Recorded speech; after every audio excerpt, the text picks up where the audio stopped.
So working on the Frogger to crab combo.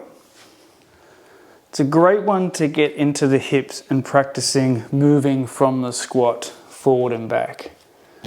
So working on our Frogger, and then hand one at a time, like around the world, lifting up, 1 foot, opposite hand. Practice going forward and back.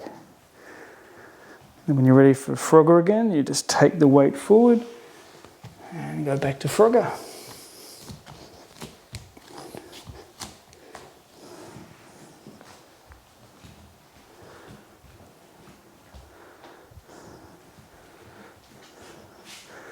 Shifting that weight forward and back as you transition through Frogger to crab. So just working on a circuit, Frogger, transitioning to the crab. It's a great one for hip mobility and control, moving in and out of the squat.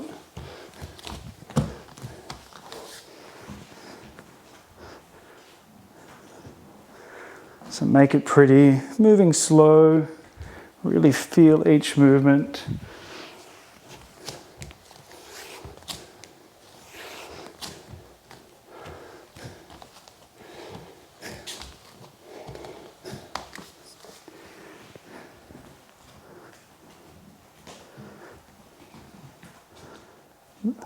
The Frogger to crab transition.